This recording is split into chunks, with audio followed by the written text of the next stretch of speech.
Welcome to 0 to 60. I'm Matt McChesney. I am the owner and operator of 60 Football Academy and 60 Equipment. Played at the University of Colorado from 2004. 6 years in the National Football League on both sides of football. I'm Matt McChesney. This is 0 to 60. That is Coach Prime. We are at the University of Colorado. Brother, thank you so much. All right. 0 to 60. We're rolling.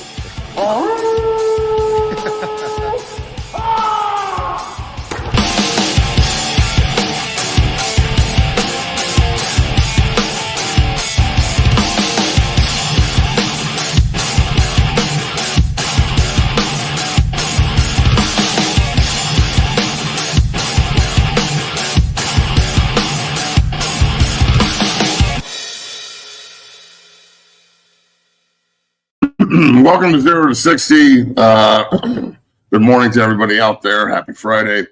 I'm Matt McChesney. Bailey's on the ones and the twos. We have a lot to talk about today. Thank God the first round of the draft is over, and it'll be over by the weekend, and we can actually start talking about like football instead of where guys are picked.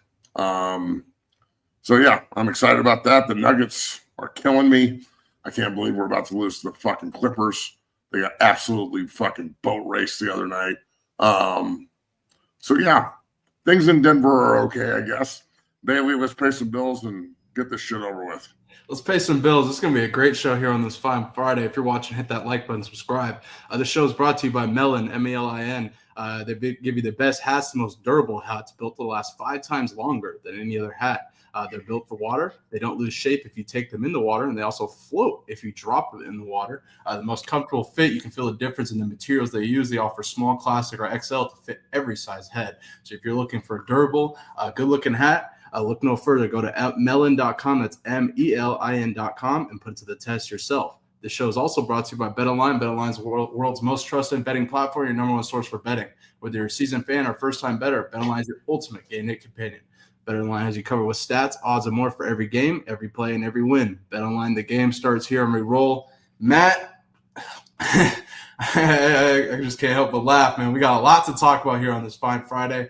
I can't thank everyone here for tuning in here. We got a lot to talk about, Matt. Before we get into it, how are you doing on this fine Friday? I'm good, man. You know, another day for me. Definitely.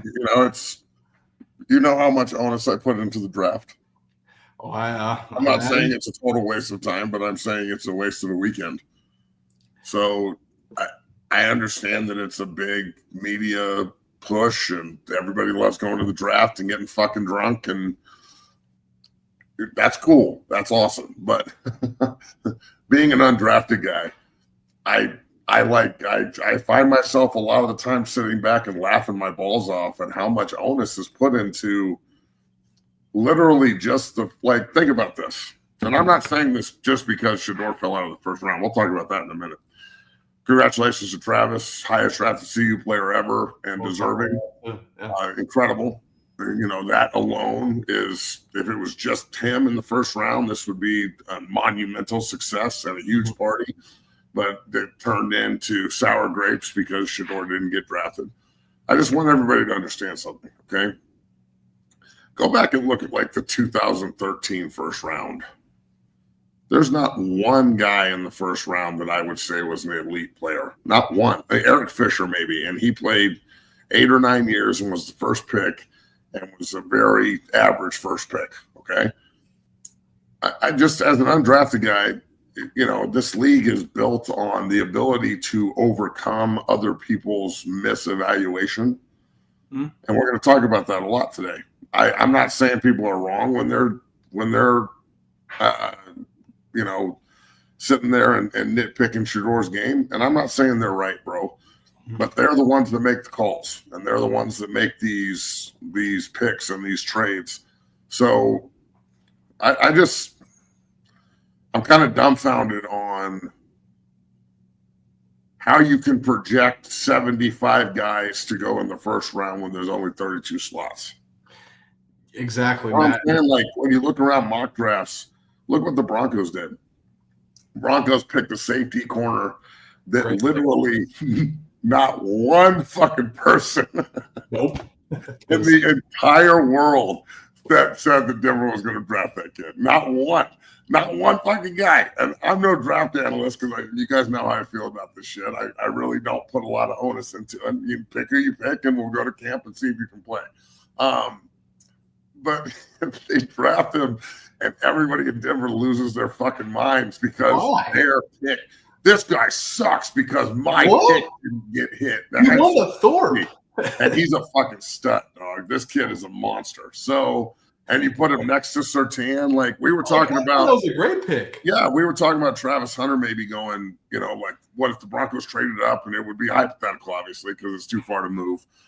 But can you imagine how good of a lockdown secondary Denver would have if they added another elite corner? Well, Sean Payton went after the best guy on the board rather than the best guy at a position of need because those guys are still there. The majority, all but 2 tight ends are still there. All but 2 backs are still there. Yep.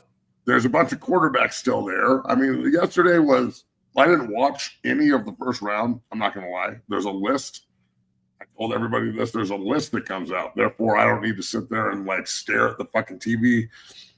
I don't understand the fan that stares at the TV for one round, knowing how important the other 6 are and being and the undrafted stuff. Like, you can't build a team with 1 pick. Oh, I agree with you, Matt. Definitely. So there's so much more that goes into this. And I just wish that they would hold on. Hey, you two. You want to start doing push-ups right damn now? Come on, man. You know I'm doing the podcast. Don't your ass down up there. Quit wrestling and shit. Sorry, there's no school today. So all good. The heathens are up there doing heathen shit. I love the outrage. Like, somehow Shedeur's been disrespected. But then there's another plane of thinking where I can only imagine what JB's show was like this morning. He told me yesterday, he's like, hey, we'll have you on in a couple of weeks. And I was like, I don't want to talk about this.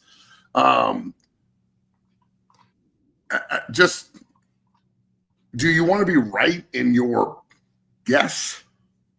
Or do you just want to react to what's actually happening in front of you? And it's the media is the one to blame here, dog. Let's be real.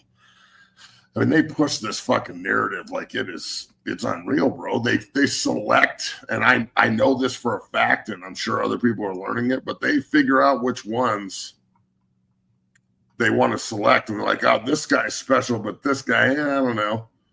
I don't know if he's first round talent worthy, in my opinion, but they're not the ones picking. So I don't know, bro. It's interesting to say the least. So let's get into it, and I'll try and give you my opinion, but it's going to come down to a lot of. This might be the best thing that's ever happened to Shedeur in the long run. Definitely, Matt, and we'll break it down and get into it. But man, we're gonna save Shedeur for about 10 minutes from now. Matt, I want to talk about. Is this guy fucking for real? Did you really just? No shit, he's not going undrafted, you dumb motherfucker. What did I literally just say? I said I went undrafted. Being an undrafted guy, from my perspective, only focusing on the first round when you have to build a team of now up to 70 guys because you can extend the practice squad and whatnot, and all those guys need to contribute. Of course, the first round pick is important. So are the other ones. In order to fill out your roster and actually be able to play football. So I didn't say he was going to go undrafted. Are you listening? I don't think he was talking to you. I think he was talking to somebody in the chat. But let's get into it, Matt. We got a lot to talk about here. We're going to talk about Shedeur in 10 minutes here. But Matt, I want to talk about Travis Hunter. The Jaguars trade up to number 2. Draft day surprise last night. This really caught me by surprise, as I'm sure everyone else here. But the Jags trade up to number 2 with Cleveland. Draft Travis Hunter. Cleveland trades back. Gets a first round for next year, along with several others. Jags gave up a lot, but they got a very, very special unicorn in Travis Hunter. Matt, what are your thoughts on the Jaguars trading up for Travis Hunter? I couldn't be more happy with this, man. Good for Travis. Look, I think that it has the potential to be outstanding. It is Jacksonville. So let's be real. Jacksonville's like the Cleveland of the South. All that said, I think that has high potential to be an extremely successful venture for both. You know, he can go down there and play both positions. Can Trevor Lawrence get him the ball? Can they figure out offensively what they're doing? I don't know. He adds to a pretty good defense from a personnel perspective. I don't know if they play well together, but from a personnel perspective, they're pretty good. This is a huge move. It's a huge opportunity for the kid. If he goes down to Jacksonville and plays both ways at a high level, you could be looking at a first-team All-Pro on both sides of the ball, and that would be pretty fucking cool. So it's a huge moment for CU to have somebody drafted this high. It's been a long time. I think Westbrook is the highest drafted buff ever at 4th to the Redskins back in the day. So yeah, this is awesome. I'm super pumped for the kid. I think he's going to be a great pro, and the next 10 years could be like the Travis Hunter, video game out there in the NFL. So I can only imagine what he's going to be like in 2 or 3 years from now when he's growing into his NFL body, and he's just like adapted to the speed, which is going to take about 2 minutes. I'm interested to see what they do around him. Like, are they really going to roll with Trevor Lawrence forever? Like, is he going to be on this, like, I got a new quarterback every year trail because Trevor's not really doing his job? I don't know. We'll see. So, look, it's Duval loves their football. Jacksonville loves their football. But if they don't figure it out, they could be the London Jaguars here in about 15 minutes. So, London Jaguars. Just saying. Matt, I'll get it. We'll talk more. Travis, what are your thoughts on his suit? The pink suit. I ain't gonna knock it. I would never wear it, but I ain't gonna knock it. Good for Travis. A hot pink suit, Matt. Would you ever rock a hot pink suit? No. Only Travis. Only Not Travis. a shot, But Matt, Travis Hunter is in Jacksonville. He was introduced with Liam Cohen and Gladstone today with the Jags, and a reporter asked Travis Hunter something that me, and Lawrence Vickers actually talked about, I think 4 or 5 months ago. Travis Hunter versus Travis Hunter. He was asked about this and had a great answer, Matt. Take a listen. We're locked on Jaguars. I'm going to give you a hypothetical real quick because of your competitiveness. It's 4th and 7. You break the huddle, it's 1-on-1. And Travis Hunter, the wide receiver, sees Travis Hunter, the corner, across from him. And the ball's coming your way. Which one of y'all comes down with it? Travis Hunter. Shout out to Travis there. But, Matt, that brings me to my next question. How is Jacksonville going to use Travis? I mean, I think for sure he's going to be Trevor Lawrence's top target on offense. Him and Brian Thomas Jr., man, I think that's going to be great down south. But defensively, I expect them to use him at DB2. How do you expect Jacksonville to use Travis Hunter, Matt? I don't think he's going to leave the field, bro. I want him to see him to get the chance to not leave the field, because I don't want – I think they're very transparent about letting him play both ways. I'm not going to say he can't. I want to see him try it. Let's go. I'm with it. Yeah, I mean, I want to see if he can do it or not. I mean, this is another opportunity for, what drives a guy like Travis Hunter that has accomplished everything. People telling him that he can't play both ways in the National Football League after he just did it in college and won the Heisman. So, look, I just want him to stay healthy. And I know that that's a big if, playing both ways, but he's a special player, bro, and he deserves the opportunity. Deserves is wrong. He's going to be enabled the opportunity to go try and play both ways, and that's we're going to see if he can do it, and I'm sure he can because I think people are really overstating, this like car crash. He's getting in a car crash every play. He plays fucking receiver and corner. It's like the 2 most guarded positions other than quarterback in the league, bro. He's not in the trench. So I think he's going to be very successful on both sides of the ball and be a real problem. Although I think there's going to be a learning curve. Like there's going to be – definitely. He's going to have to adjust to professional football players as opposed to college football players. So sure. We'll see. But I'm excited about it. I think it's a great look. And Jacksonville shot their shot. The 12-year-old GM there decided to move up and, give him credit. I give him credit. Like, shout out to James Gladstone. I'm Cleveland, though. What the fuck are you doing, Cleveland? Now, Cleveland, Matt, that brings me to the next point. Cleveland trades down. Drafts Mason Graham. Great pick, by the way. Great pick, I think. Mason Graham's a dude. Over Travis Hunter? I don't agree. Matt, you know how I feel about Travis. I think he should be one. But, I think still, nonetheless, a great pick. Mason Graham, they shore up the inside after losing Dalvin Tomlinson. Good pickup for Cleveland there. But, man, Matt, the Cleveland holds the first and the fourth overall pick in the second round of the draft. I don't know, man. I don't know. Something tells me in my gut, and I said this morning and last night on JB's show, something tells me they go Milroe over Shedeur. And it's a Cleveland Browns thing to do. Any thoughts? I mean, there's – I can't believe I'm saying this, but there's a world where Shedeur doesn't get picked in the second round. Yeah, we talked about – yeah. I mean, if you look at the games, there's only a couple of teams that need a quarterback. So, okay, since we're talking about this, personally, I think teams are fucking up a little bit. Like, I think he's a really good player, and I think he's got – some ego things that rub a lot of these fucking old whites the wrong way. I think the anonymous fucking quotes and shit hurt him, which is some coward bullshit. Put your name behind it if you're going to talk shit. I agree. Which so many people don't do, and then they have the audacity to criticize other people that do it. I think there's a lot of hate, and like there's this like narrative out there that this kid needs to be humbled or some shit, and this is the way to do it, which I don't know if I necessarily agree with that. I think if you're what they want, they're going to draft you regardless of your character, because I've seen it happen 1,000 times.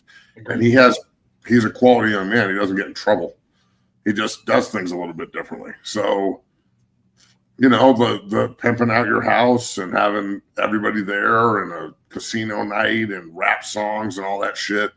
Interesting look. I personally, if I was projected to be one of the top 3 picks of the draft by himself, his dad, and countless publications, and then all of a sudden a week into it or a week before the draft, he's projected not to go in the first round, and then I don't go in the first round, I don't know if I'm doing a rap concert and a casino night. And I might just be like, look, folks, the evening's over. We'll see what we haven't planned tomorrow. We hope everybody shows back up, but we understand that this was supposed to be about tonight. We appreciate everybody coming out. This is the risk of doing a draft party, the risk of being Shedeur Sanders. So he puts himself out there, and it didn't work out for him. So my question now is, what are you going to do about it? Yeah, how do you respond? Well, here's your first real taste of adversity, Shedeur. I think that's the humbling piece. And your dad, no offense to everybody out here, but your dad can't do shit. This is the first time where your dad can't step in and help you. He can't make sure you're the starter. Not saying you shouldn't have been, but let's be real. When Deion's the coach, Shedeur's the starter. Yep. He said it right when he walked in. I'm your coach, and I'm bringing my quarterback with me. I was at the press conference. That's true. But now the conversation shifts to, all right, everybody is essentially throwing dirt on your name, and you're not what they are telling you. You're not what you think you are, not what everybody can see. Because I watched every minute of this kid, and I think he's pretty special, especially with no run game and absolutely no offensive line other than Jordan Seaton for 2 years. And Matt, sorry to interrupt. Just because he didn't go in the first round doesn't mean he's not a great player. Doesn't mean he's not a good quarterback. Doesn't mean anything. No, it doesn't mean shit. Like, that's kind of my point is, thank you. There's so many other cats, including last year's Super Bowl MVP, Jalen Hurts, who went the second round, went in the third round. Tom Brady was taking 199. Like, these are all good players in college that thought they should have gone higher, and it motivated those guys to go out and go nuclear on the league. I mean, look at that list. Yeah, I know Dak hasn't had a lot of playoff success. He's had a lot of regular season success and made a lot of money as a 4th-round pick. Tom Brady's the greatest player ever as a 6th-round pick. Kurt Warner won Super Bowls and MVPs as an undrafted free agent. Yeah, definitely. There's so many cats that Andy Dalton was a 2nd-round pick. Fucking Hurts is a 2nd-round pick. Russell Wilson was a 3rd-round pick. Like, Aaron Rodgers dropped almost out of the 1st round. So now the question is very simple, extremely simple. And this is almost a more advantageous position to be in for Shedeur, because now he can prove people wrong rather than having to prove himself right. Does that make sense? If he would have gone the top 3, everybody would be questioning why he went so high, and we don't think he can do it, and blah, blah, blah, blah, blah, and he would have to prove himself right. And a really tough situation, too. Yeah, man. Say he goes in the second round. He goes first pick of the second round. Well, that you might as well have been in the first round, but you're not. It's first pick of the second. Yep. Now, even that one pick and that one snub, what are you going to do about it? Like, you're going to a city by yourself. Your brother's not coming with you. Your best friend's not coming with you, and your coach isn't coming with you. Now you're alone. What are you going to do about it? Mm-hmm. Are you going to totally immerse yourself in the weight room? And I'm not saying that's the most important things for quarterbacks, but God damn it, the ones who really put their work in and do things right in the weight room sure do play for a long time. Jalen Hurts squatting 500 pounds. I don't think Shedeur can squat 500 pounds based on a lot of the videos I've seen. He doesn't seem like a weight room guy. He seems like a pocket passer. I agree. So Tom Brady wasn't a weight room guy. Yeah. But he totally immersed himself in the nutrition part and the TB12 method of doing shit, which seemed to work for him. Didn't work. So look, this is an opportunity for this kid to overcome and make everybody out here that's like relishing in this, which is weird. Like, let's be honest. If you are sitting around celebrating a kid dropping in the draft and like I don't know how many messages I saw because I don't really read this shit anymore. I saw a message last night, one of the ones that I read, where I was like, yeah, Dan Orlovsky talking about pocket presence is pretty ridiculous. He ran out of the back of the end zone, right? Yeah, of course he played 12 years and I only played 6. Whatever. He's a quarterback and I was a lineman. But I had some guy here writing like, well, I'd love to hear what he has to say and you have to say, but honestly, if I wouldn't have blown my knee out in 8th or 9th grade, I would have been in the league too. And I'm like, oh, that's what I'm dealing with on Twitter. This is why I don't respond to anything on Twitter, because that's the kind of person that is tweeting. So I have what was your issue with Dan Orlovsky? I was just fucking around saying him talking about pocket presence is pretty funny when he ran out of the back of the end zone. Yeah, that's funny. Dan's got an issue with him. Did that happen or did it not? Well, yeah, it definitely happened. Is it not hilarious? It is. Yeah, the whole reason why fucking calm down a little bit, like I'm fucking criticizing the great Dan Orlovsky. No. Shut the fuck up. Dan Orlovsky was a fucking journeyman backup that has done a good job on fucking ESPN being an analyst. That's it. Like, come on, bro. I don't give a shit how many years he played and stood there and held a clipboard. What? Good for him. That's awesome. He's a good analyst now. I'm not dogging the fucking guy. I'm saying he did run out of the back of the end zone, didn't he? Yeah, and that wasn't my argument. My whole point of it was Dan Orlovsky's getting heat, including from Coach Prime, actually, because Dan Orlovsky said, I believe yesterday or the day before, he had Jackson Dart ahead of Shedeur, something about that. Prime responded to it on Twitter, Matt. I don't know if you saw it.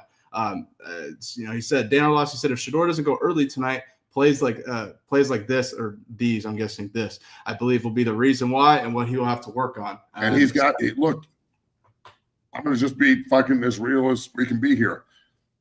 Shedeur, for everything he does great. Then the first year he was here, that Nebraska play where it's literally going on for 25 seconds and he throws a fucking touchdown at like the far right side of the field from 25 yards on a fucking line to Miller in the end zone. That's an unbelievable play that only he could do because his pocket presence is outstanding, although he refuses to get rid of the ball because he wants to throw a touchdown on every play.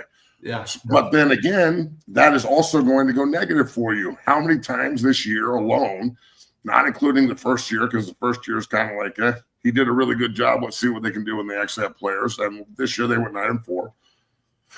But there were also times where you would be like, why is he retreating 30 yards? Why won't he throw the ball away? Why won't he change the play at the line of scrimmage? You know, the little things that you just didn't see that this is kind of my thing here is just because you have a disagreement in somebody's potential, why is it that one NFL veteran's word, and look, I'm making a joke about Dan, calm down. I don't know him personally. It's okay. He's going to be fine. I got ran over by a golf cart. Shit happens. Mm-hmm.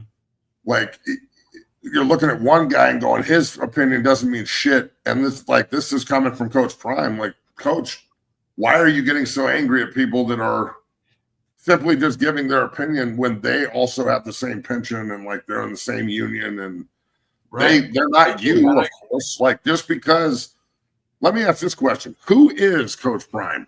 Like, not who is he, like who? Us. Who can line up next to Coach Prime and their resume stacks with his? What, like 15 guys in the history of football, maybe? Exactly, yeah.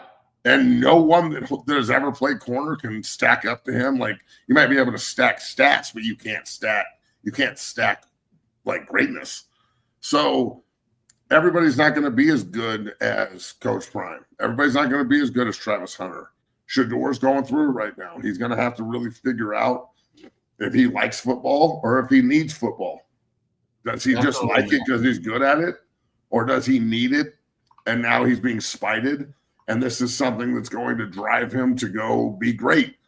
Because look, there's two ways of thinking about this. The after party. You can't have an after party unless you had a party. Right. Yeah. But at the same time, there's part of me that's like, probably wouldn't have done it. But what happened? What does it look like if he says no and doesn't do the party? And then also the fact that he just went up there and he was like, just kind of brushed it off and put a smile on his face and was making jokes and went up there and performed and played some craps and went home and we'll try it again today. That's kind of like the, brush it off and who gives a shit mentality. And I don't know if he doesn't give a shit or if that's his defense mechanism when he's hurt. Because no one, not one fucking guy on earth is going to sit there and watch the whole first round when you're supposed to go in the top 5 picks or whatever has been projected. And you get overlooked and you get you get underdrafted in your opinion and you're not eternally hurt. I watched Aaron Rodgers' face. I watched Lamar Jackson slide to 32. Like and here's my other question. If this doesn't hurt your feelings, if he doesn't wake up this morning pissed off, sick to his stomach, like, man, how much money did we just fucking lose, number one? But then now I'm a second rounder or maybe a third rounder. Or God, now it's up in the air and I don't know. What are you going to do about it? It's how do you respond, Matt, ultimately? And like you mentioned with the concerts, the rap concert, whatnot, like you mentioned, it could be his mechanism for dealing with this, or he just doesn't give a fuck. Either way, it does open him up for criticism, Matt. Everything he does opens him up for criticism. It's a lightning rod. I've never really seen anybody this polarizing. I'll tell you this. I've never seen anybody that the public wants to fail more. I've never seen a player ever. I've never seen one player in the history of football that I've been around ever. I've never seen one player that the public wants to fail more than Shedeur Sanders. And I don't understand that. That's the part of me that's like, well, you want this kid to struggle and fail? It just doesn't make sense. It's like Bronny James, Matt. It's the same thing. It's because he's Deion's kid. That's the biggest thing. I'm seeing all these, everyone in sports media is coming out having a take how, they're trying to get back at Deion Sanders. How is it Deion Sanders' fault that NFL evaluation doesn't evaluate Shedeur Sanders as a first-round quarterback, Matt? That's my question. I don't understand it. They're acting like it's just because what Shedeur wanted to happen didn't happen doesn't mean it's wrong. NFL evaluation chose Jackson Dart over him. The Giants, Dable would rather roll with him. They like what he did at Ole Miss and chose him. But it's not because of Deion Sanders. It's not the people trying to get back at Deion. I saw Shady McCoy say that. That's BS. It's not. Come on. It's just if you look at who was picked after. I mean, Matt, we talked about this. Like after 9, it really opened up to him falling to 21. That didn't happen. I mean, after that, it's going to be really tough for him to be drafted in the first round. But Matt, my biggest thing is people are saying this is to get back at Deion. It's the NFL and everyone trying to get back at Deion. Matt, I think that's bullshit. Get back at him for what? That's what people are saying, Matt. Get back at him. Whatever. But what did he do? Because it's implied. What did he do to get cited by the NFL? He's one of their boys. He's one of their Mount Rushmore players. Why would the NFL want to spite Coach Prime? It's a great question. That's what Shady McCoy said, Matt. It's a great question. I don't. Well, maybe Shedeur's just being evaluated by everybody nameless. Maybe everybody said, take away his name and just evaluate the player, and we'll make a decision based on that, and it won't be about his name. I think that's exactly what it was, Matt. And I'm not saying they're right. If you think, Shedeur, if you think everyone's wrong, go show us. Yeah. How do you respond? Go show us. Don't, because your opportunity is going to come, bro. Like, it could come the first pick of the second round.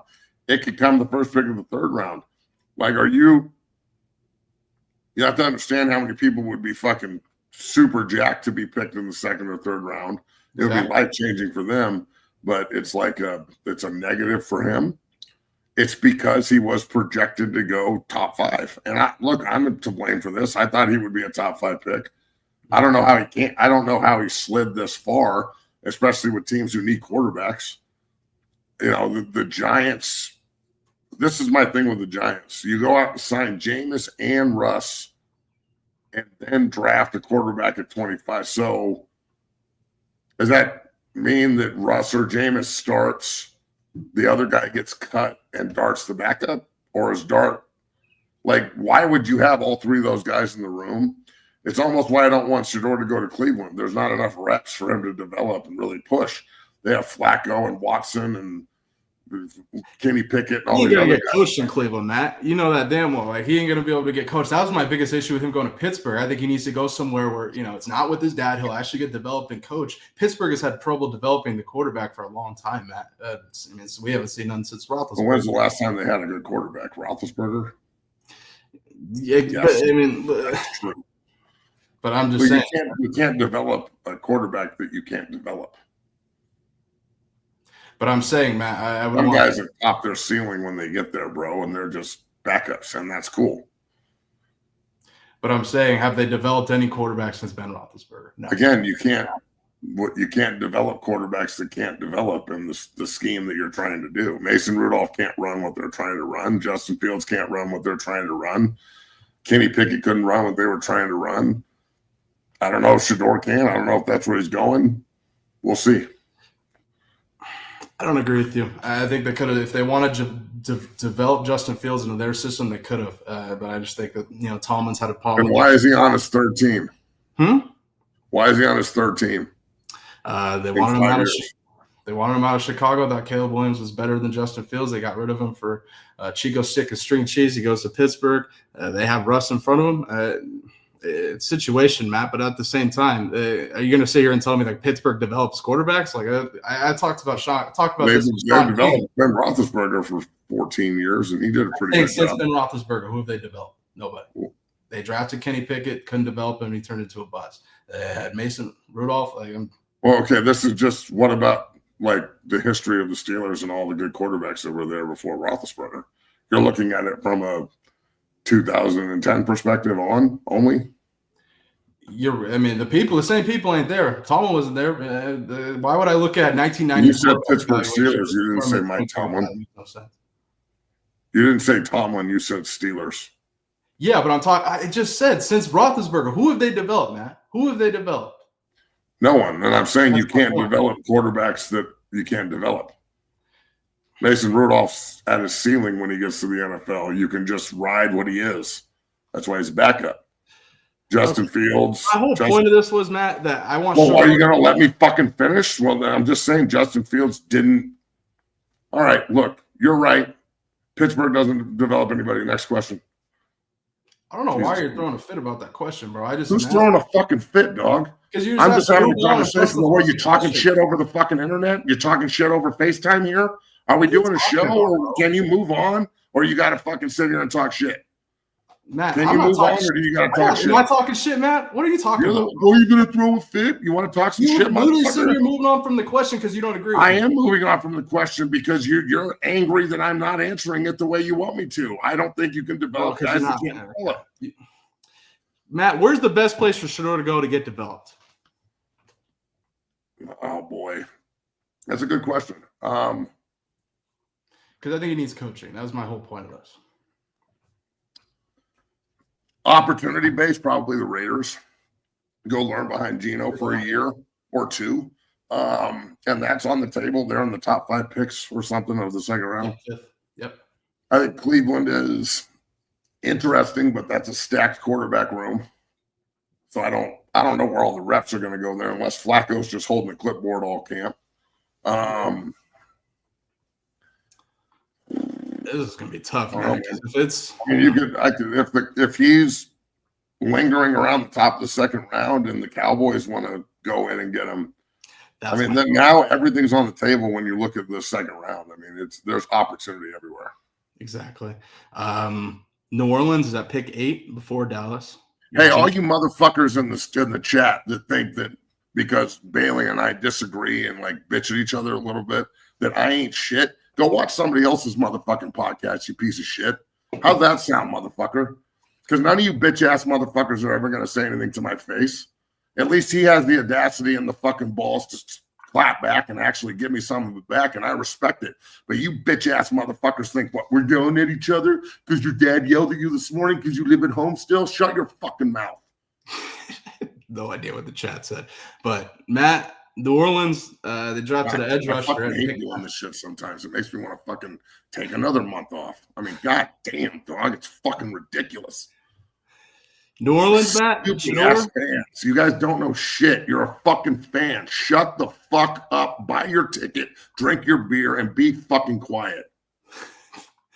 Now, people are going to talk either way, but and I'm going to talk right back at them. I'm Parker S. I'm way more of a badass than you, motherfucker. I'll fuck your wife in front of you.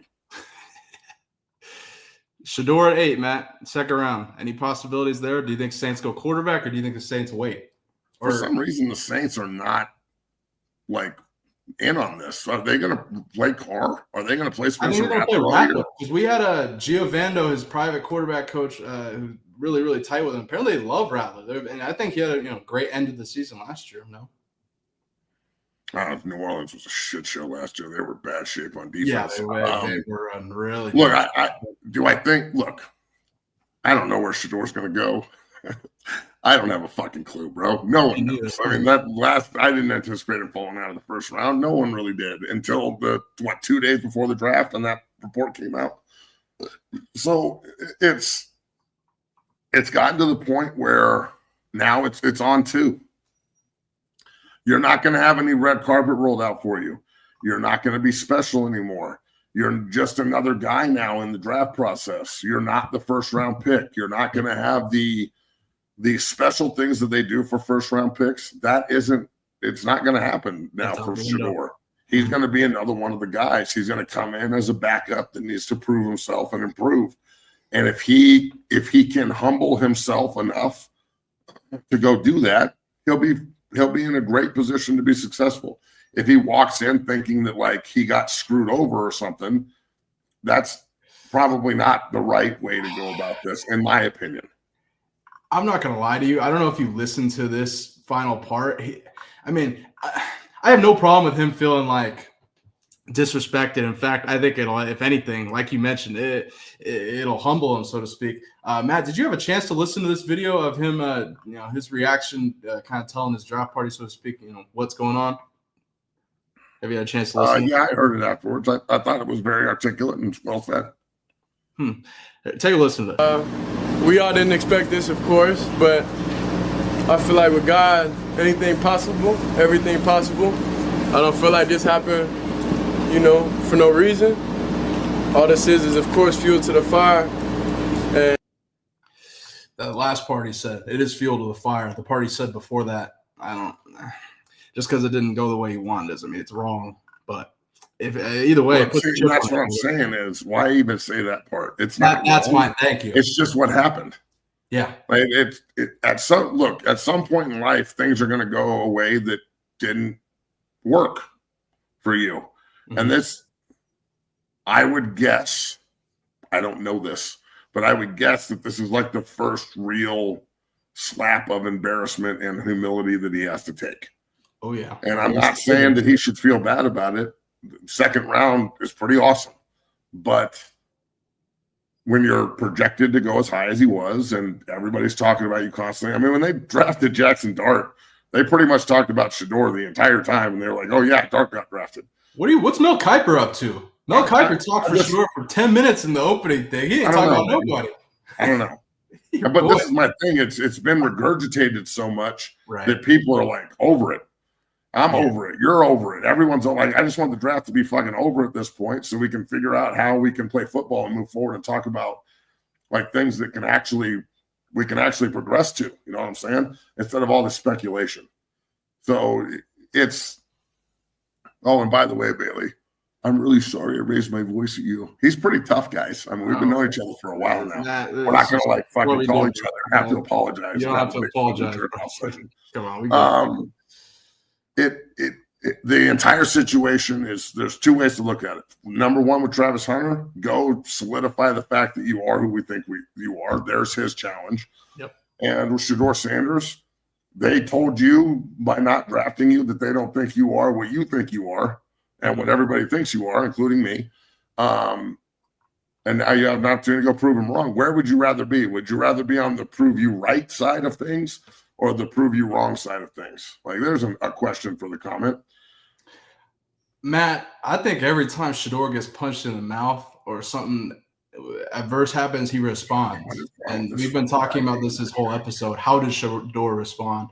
I think this is the first real humbling, so to speak, or not first, but probably the biggest humbling he's had in his entire life. I think he's going to respond wherever he goes. And I think ultimately this may work in Shedeur's favor. He may end up with a better team than he had in the first round. You never know. I think a lot of the same options that we look at, Matt, Cleveland, the Raiders, the Jets, even Saints, and then Dallas. What about Miami, Matt? Any thoughts on the Dolphins? What are they doing down there? If I was Miami, I'd be trying to get somebody else in the room because Tua's brain dead in half the year.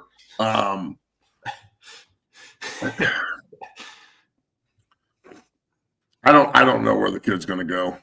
We'll see. And then it may turn out to be the best thing that's ever happened to him. And it may turn out to expose things that we didn't know were there.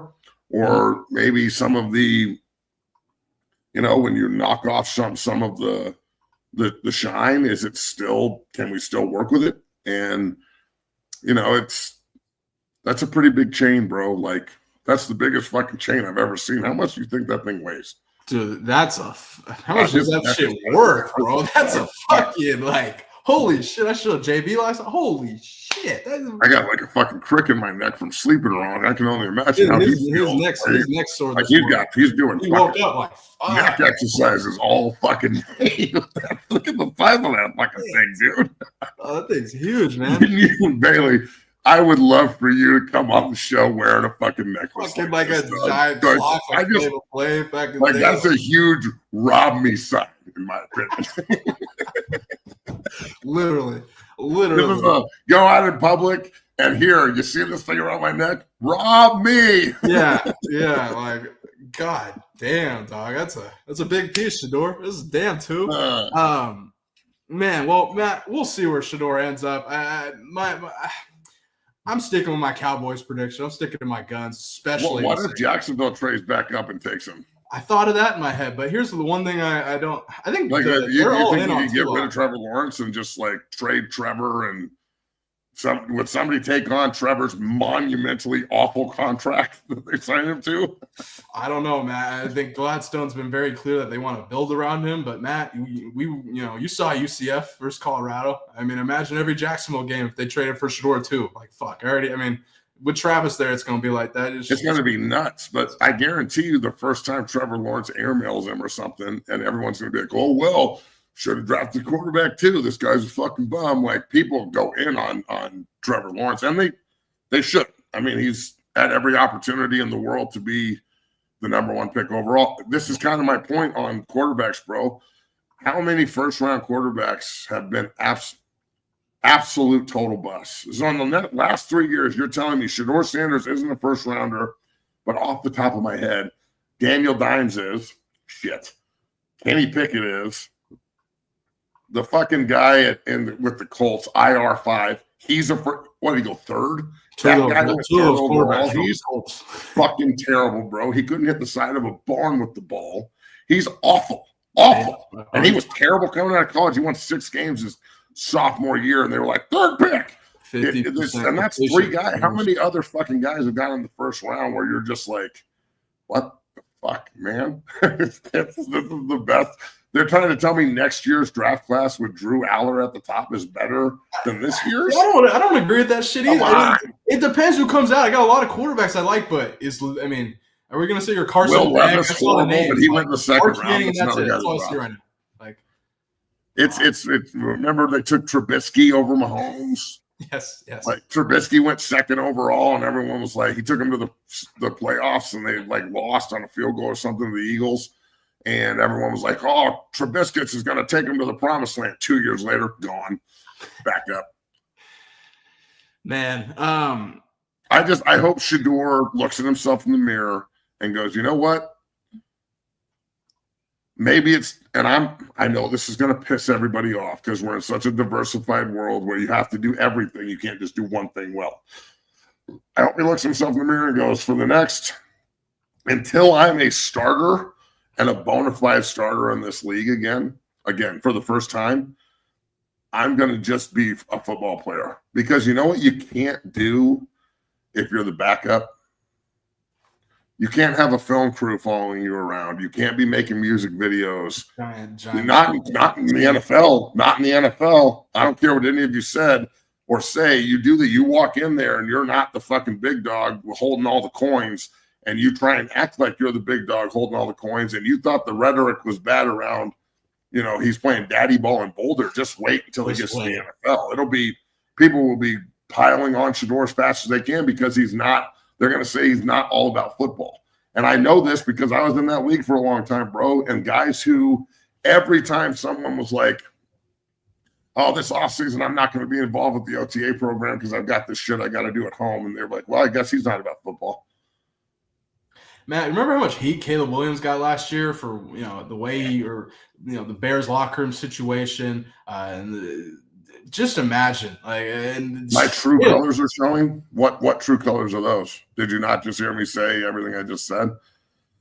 Once again, the trolls, Matt. Don't engage with the trolls. I'll fucking engage with these pieces of shit as much as I want. These motherfuckers are all anonymous and shit. Or do that. Whatever. Fucking engage with these motherfuckers all I want. I'd love for them to come engage me physically. Let's have this talk. Come down to the gym and we'll engage this physically, and we'll see how fat and out of shape and how run down I really am. I'd love to have that conversation. Matt, let's move forward. Let's look ahead here.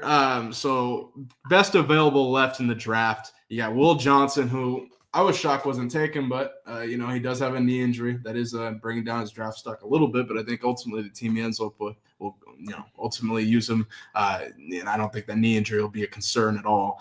Pete Carroll and the Raiders scream best fit for Will Johnson. If you look, Mike Green, huh?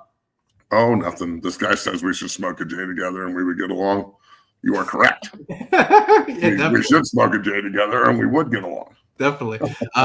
Mike Green, Marshall edge rusher, star edge rusher. Mike Green from when he decleated Josh Connerly in the Senior Bowl. That kid's a stud, bro. Mike Green's still there. So let me ask this question, bro. Is there, and this is for the chat and Bailey and whoever else,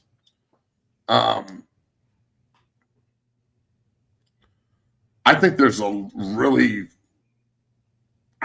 maybe I'm wrong here, or maybe I was just young when this was happening, but there used to be like a distinct difference between the guy going in the first round and the guy going in the third round.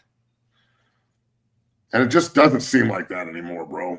I feel like you can get equally as good value in the second, third, fourth round as you can the first. I agree. If you just identify guys who can really play that are being overlooked because they're not tall enough, or their 40 wasn't 1 millisecond faster, or they didn't broad jump far enough. I've never seen anybody start the fucking playoff with a 6-foot broad jump or an 8-foot broad jump and then rush the passer, although that would be cool. Yeah, sure. I don't know, man. I feel like there's everything seems to be pretty even these days. Definitely. And we talked about this with Eric Weddle. Oh, nice. Kick ass. Here we go. The gym address for you, if the feedback wants to come down to the gym and get it on, I'm with this. The gym address, All right, it's 10470 South Progress Way in Parker, Colorado. Right down the street. I'll be down there this afternoon. You can bring your sorry, soft motherfucking ass down there, and we'll see just how much of a man you are. There you have it. Wow. Come on down to the gym, bro. Any of you fucking ridiculous pieces of shit that want to come down there and fucking gauge yourself against me, let's do it. Should I just be saying bullshit? Man, Matt, let's talk about something else here that I wanted to ask you, and something we've been waiting for a long time. That's awesome. Matt, I want you to show up so fucking bad at my gym and do something, bro. Please, please, Jesus, come down to the gym. I have been waiting to put my motherfucking hands on somebody's ass for so fucking long and not go to jail. So I would love for you to walk in and say some stupid shit to me so I can pound your motherfucking face off the floor and break your neck and then have you hauled out of there. There's a mortuary 3 doors down, too. I get 10% for everybody I show up with. So I'll just drag your ass down in the mortuary and drop you on the fucking slab, and we can cut you open and see what kind of heart you got, bitch. Wow. Come on down to 6-0 and let's see how tough you really are. Moving forward, Matt, something we've been waiting for a long time. Colorado has offered Reese Russell. Matt, this is something we have been waiting for, something that should have happened, but now finally has happened. Matt, what does this mean to you? Congrats to Reese Russell, 4-star offensive lineman. Obviously, his father played at Colorado, legendary Colorado alum. Matt, what are your thoughts on Colorado finally offering Reese Russell? Go ahead. Why did this take so fucking long? You know, like he's going to Nebraska this weekend, a team that offered him like as a fucking sophomore, like the first one of his first 3 offers. And of course, CU Twitter goes right in on him, like, oh, this isn't it. You like, bro, CU waited until like what, offer 25? Yeah. And his dad won the Buckus there, and he's a fucking monster and like really does things right. So I'm thrilled that Deacon and Breck and Reese and all these cats have offers by CU. I want all of them to go to Boulder. Mm-hmm. Personally, and this is my opinion, I don't think they get any of them. Really? And I'm just saying that from my perspective, I don't think that they're going to be able to get any of them. And I'm going to tell you the same thing I tell them. And I want everybody to be very, very clear on what I'm saying. Yesterday, when I watched the first round, or when the first round came out, right? Everybody's watching it. Just bring up the first round and let's go through. We're talking about 3 offensive linemen here that are really good players. How many first round offensive linemen from the SEC and the Big Ten are on that board? Fuck. From SEC and Big Ten, 1, Campbell and 2, Booker, there's 2 for sure. 3, 4. The Missouri kid. 5. And 4. What do you mean? All of them but the North Dakota State kid? He ain't from the SEC. Well, that's what I'm saying. Everybody but the North Dakota State kid is from the SEC or the Big Ten, right? Yeah. Okay. So the way that the SEC and Big Ten schools recruit against a school like Colorado is very simple. Reese, Deacon, Breck. We're going to run the ball at the SEC school 200 to 250 more times a year than we are at the Big 12 school. That you're also going to be playing against the premier defensive linemen in the country that are going to go in the first round. That we saw how many first-round defensive ends and pass rushers go from the SEC. Only 6. Even the kid from Texas A&M who has 4.5 sacks in 5 years, he went 14th. I mean, I couldn't believe it, but whatever. I'm saying that it's hard for me to just tell them to pick the school that I played at that might be down the road from them because the fans think it's the best fit, and people are going to be mad if I say they're not going to go there. Right. All I'm trying to say is when my son has these opportunities when they're coming up, Colorado would be fantastic if that's where you really want to play and that's where you want to commit. But when you've got Big Ten and SEC schools beating down your door, I don't know how you walk away from those kind of financial opportunities on top of the fact that you're immediately going to the upper echelon.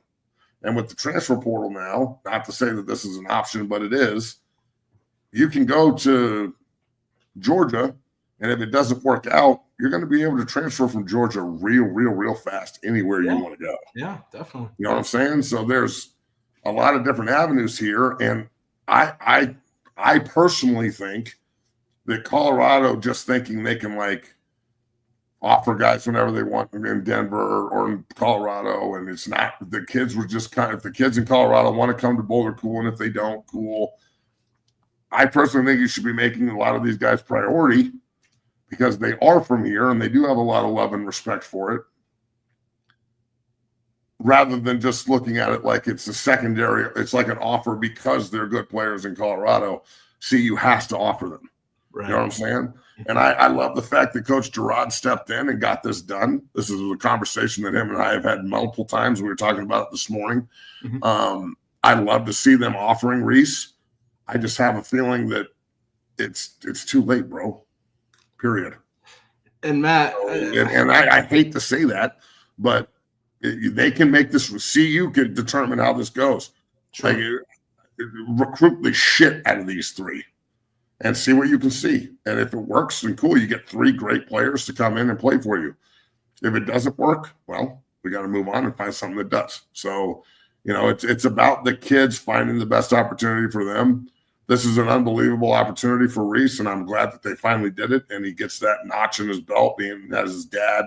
His dad is on the wall there in the facility, won the Buckus. His cousin Brady played there for the Hall of Fame for years, and now he's with the Seahawks and is a great pro. So it's just a long line of Russells that are just ballers. Shocker.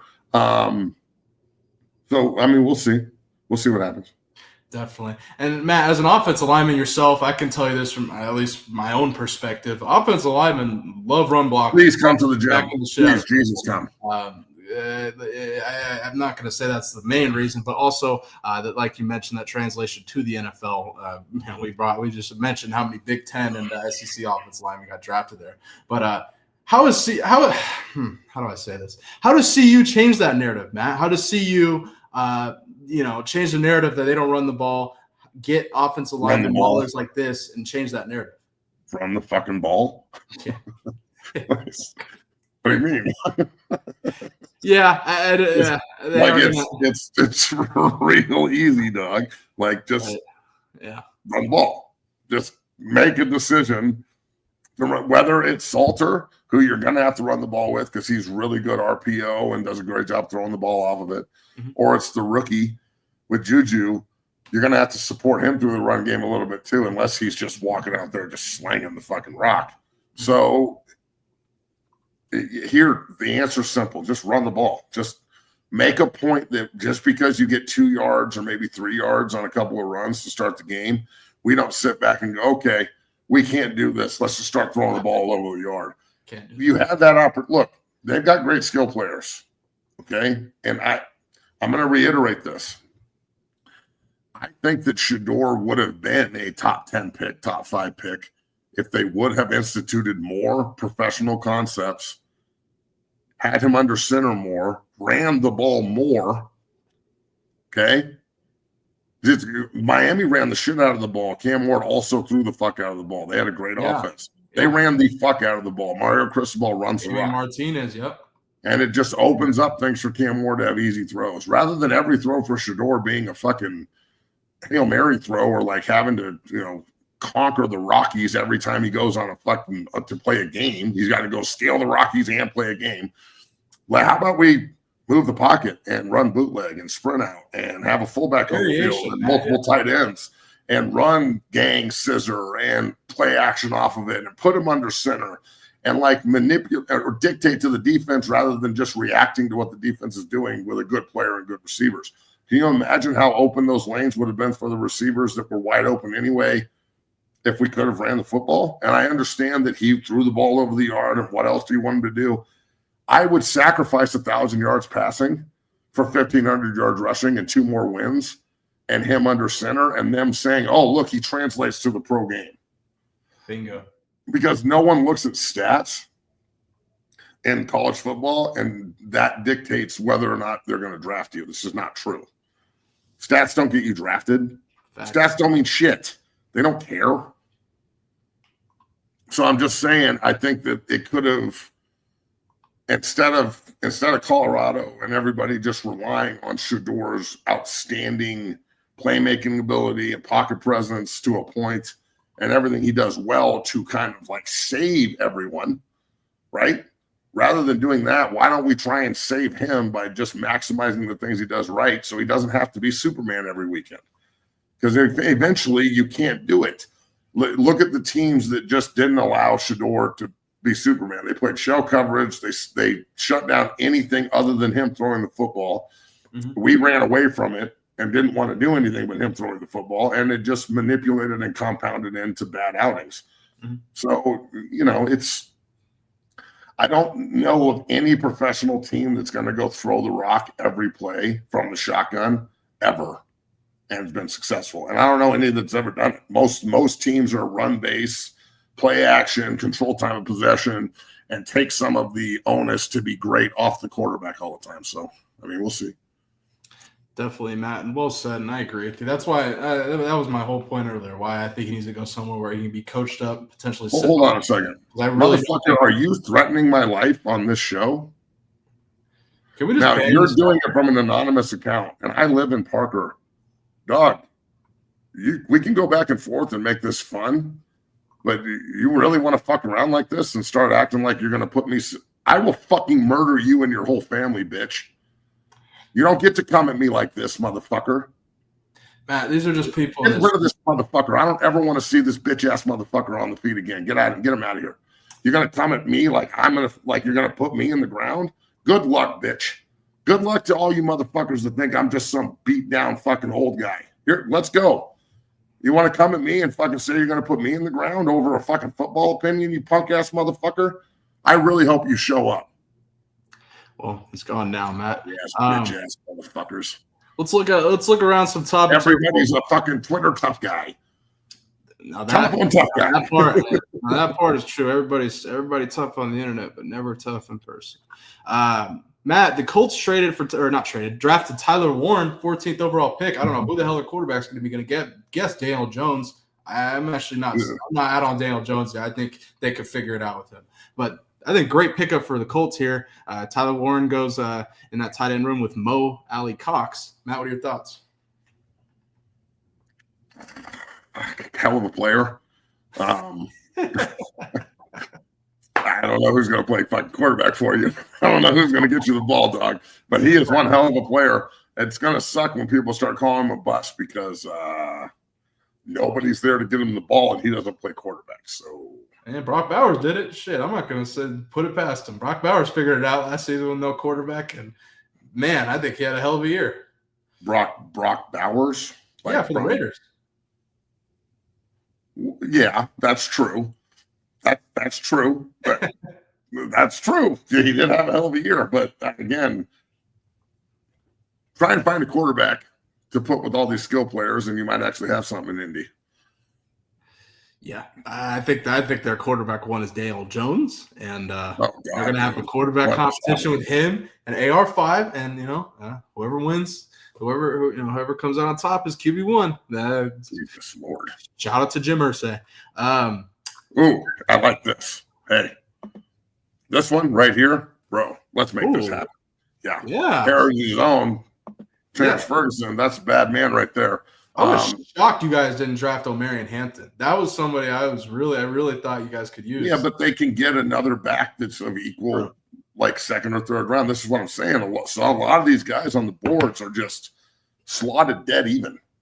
Like, he's going to go in the first round because somebody likes him a little bit more. But these two over here, the two Ohio State kids, Henderson and Junkins, we can just get one of them. Definitely. You know what I'm saying? So I love the Ferguson kid to Denver. He's from here. Mm-hmm. He was great at Oregon. He's a dog. His dad's a good coach, great high school coach out here. I really think Ferguson's a stud, bro. He's an absolute stud of a player. So I love to see him get drafted to the Broncos. I'd love to see Cole Taylor come home. Cole probably be a 6th, 7th round pick, maybe undrafted out of West Virginia, another big tight end. Love to see him stay home. So there's a bunch of Dungeon family guys that are going to be here at the 2nd, 3rd day of the draft. And then undrafted, see where they fit. So it's the next 2 days, I'll be eyeing my phone a little bit to see who gets opportunities and where. But yeah, I think Furr could be a great pick for the Broncos. Definitely, man. Definitely. Hey, man, what the fuck are you talking about, bro? When did I ever say clap at anybody? What the fuck are you talking about, dog? You just say shit. Like, Clap back at what? I don't know what the fuck he's talking about. Like, clap back Like, at what? folks, What the fuck? why is it that, like, Bailey and I, who have known each other forever and have been doing this show together forever, it's like when JB and I yell at each other and everybody thinks we don't like each other. What is wrong with y'all? You guys don't have families? You guys, all your families are just, you guys don't yell at each other and like have spirited conversations? Like, do you think that Bailey's feelings get hurt when I call him a motherfucker? No, he just gives it right back to me and we move on. It's not, goddamn, dude. They're like, this is why I work for myself, homie, so I don't have to like deal with anyone. Like, I'm just me, and that's it. Yeah. So, and I do it on purpose because every time I raise my voice or open my mouth, somebody's pussy squeezes up and like you can't get a drop out of it. And then everybody knows that you don't want the last thing you want is a sandpaper dildo. So let's be real. Sandpaper dildo is a pussy that's like cardboard. Joey, yes, I will make a trip to Boulder this season. I will say that now. You're gonna come to Boulder? Yeah, I'll come out this season. Definitely, Nice, definitely have a lot more availability. So, Matt, what else we got going on? The Rams traded back into the first round or traded out of the first round, got a first out of trading back with the Falcons. The Falcons trade up and drafted James Pierce out of Tennessee. Raheem Morris gets, I think, another defensive end from an SEC school. Shocker. But man, Sean McVay somehow gets another first out of that. The Rams just playing tricks on everybody again. Shout out to Sean McVay. Man, Matt, I got to get your prediction before you get out of here. Is Shedeur getting drafted today? What, today's second, third, fourth? Oh, yeah. He's second. going off the board. I mean, second, third, yeah. If he falls to the third or the fourth, I'd probably be a little like, what the fuck is going on right now? I'm going to be really surprised. I'm not saying this to like be decisive or anything or like go back on the same. If you don't agree with everything up in Boulder, you get blackballed and all that shit. That sucks. Right. And that's that's true. That's just the way it works. Yes. If you're not 100% on the side of everything that happens in Boulder, the minute you step outside the prime sexuals and the university and everybody up there, they get pretty pissed off. If you say anything against it, yeah. If you say anything against them. So I'm not saying this is against them. I'm saying that rather than looking at this like you got spited and you got screwed over and this shouldn't have happened, I think you should look at it like, okay, well, that if you're really religious the way you say you are, and I'm a godless heathen atheist, yep. I haven't been blessed with faith. I don't know what he's talking about, nor do I give a shit. I'd rather have it in my hands than Santa Claus's hands, but that's just me. This is an opportunity to go actually prove people wrong, where you haven't. I don't really think he's had to do that. Mm-hmm. When he was at Jackson State, he was immediately the starter. Cool. When he went to CU, he didn't have to compete for that job. He immediately became the starter. He shouldn't have. He immediately became the starter and rolled and was one of our best players in history and, did his job. So now if the NFL is looking at you and spiting you, and this has never happened, well, maybe he can talk to his brother and be like, how do you handle being a Sanders and not being a superstar? Yeah. Because not everybody is going to be Prime or Shedeur. Shiloh, bro, there's a world where Shiloh could play 10, 12 years in the NFL as a special teams guy and a fucking backup safety and then get his chance and really play well. And he could play longer than Shedeur. I think Shiloh's there's a world where that could happen. Definitely a world for that, man. Definitely. And I mean, it's crazy. So I think that I think all the like personal narrative shit and like the NFL's trying to get back at Coach Prime. I don't know what they're trying to get back at him for. That shit. I don't think that's true. I think that, look, Shedeur, depending on where he goes, is either going to be supported and developed, and he's going to have to buy into that. He can't be the guy. You can't be a backup and distraction at the same time. If you're going to be a distraction, you have to be a superstar and a starter. So I don't know, bro. I'm a little torn on on how I think about it, because I just want Shedeur to just go prove everyone wrong. Yeah. And that doesn't mean he needs to stop being who he's being, but you do need to temper it a little bit. You know what I'm saying? Like, I just understand going to the NFL if you go second, third round and you're a backup quarterback, a guy that's a rookie that's in there to develop, well, you're not going to have your whole team with you anymore. And no one's going to be guarding you from quotes and guarding you from criticism. And no one's going to be there to back you up, or no one's going to be there to retire your jersey and shit. Like, no one's going to be there to do all that anymore. So he's going to have to go do it all by himself.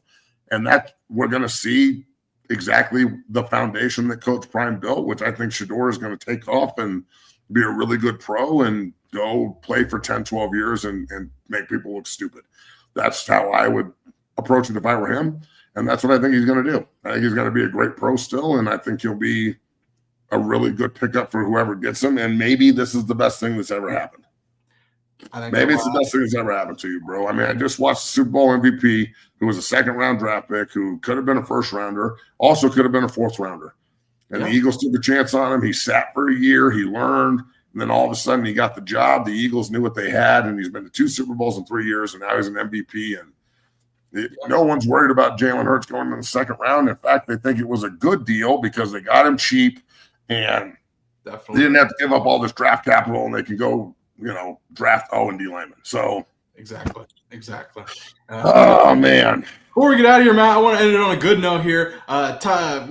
Cowboys ended up drafting a replacement, for Zach Martin, who retired, Tyler Booker. And Matt, I got to show you, he was on Micah Parsons' podcast here and had just some great comments. I think you and I both like. Take a look. Wake up, be like, man, I can't wait to play this football game today. They listen to their hype music. They take all the pre-workout. They get so excited to play football until they come across Tyler Booker. And then when I'm going after you, quarter after quarter, play after play, series after series, and I start to see that love leave their eyes, like that's what makes me love the game. Like I just really love. I like that call.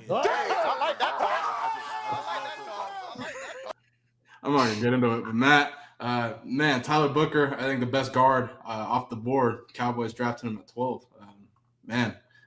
I think it's a great pickup for them to replace Zach Martin. And your thoughts on the comments there in the draft pick? You're not wrong. I mean, that's what French play is. Yep. But again, taking the will out of the guy from LSU or Louisiana Monroe or Texas is different than blocking fucking Jalen Carter and exactly all the guys in your division, and it's just different. So I don't see a lot of NFL players that like look down and avoid contact. And like that's just they usually root those guys out before they get there. Now, if he walks in and he just dominates everyone and he's murdering everyone at the point of contact, I'm with it, dog. Exactly. When that J.C. Latham kid that went to the Titans, that's what he did. So this is what Alabama does. This is what they do. This is one of Breck and Deacon both have offers from Alabama, and Coach Kapovic that was in Boulder.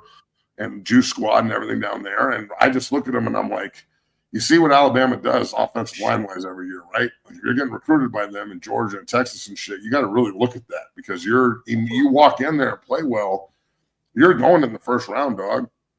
Like Trey Zoom next year, the big tackle at A&M, he went back for his last year. If he has a great year, he's put himself in a position to be a first-round, second-round draft pick. Definitely. So the SEC is just different. It's just a different world for college football. So, you got to take that into consideration. Definitely. I can't wait to see Booker line up against the Giants and Dexter Lawrence. But Matt, great show here on this fine Friday. Broke down all things NFL draft. The Shedeur not going in the first round and where he may go in the second round. I personally still think he's going to go to the Cowboys, as with Shiloh. I'm sticking to my guns on that until something changes here. Who the hell knows? None of us know. Matt, I can't wait to discuss more on Monday and finally actually talk real football and not hypothetical draft stuff. Man, great show, though. If you're watching, hit that like button, subscribe, become a member of the Dungeon family today. I really appreciate you guys tuning in. And, Matt, any closing thoughts before we get out of here on this fine Friday? No, man, go Buffs. I hope Shedeur gets picked. We'll see who else goes. I'm sure Wester and Horn and some of those cats will go late. See where Shiloh goes. That's awesome. This isn't a bad thing. It's just another thing. So Facts. you can take it how you want it, but, you know, quit making excuses for this kid like he can't handle the fire. Quit acting like he needs everything laid out for him perfectly in order to be successful. Yeah. It's okay. He can walk through the fire like everybody else and see what he's made of. It's just what it is. So now the fire is burning. Walk through it. Let's see what you're made of, and we'll roll. And that's the end of it. And he could go somewhere and fail and still end up being a great player for somebody else. We don't know. So there's so much that goes into this. You know, hopefully he can be successful, but now it's on him. Exactly. It's on Shedeur. How does Shedeur Sanders respond?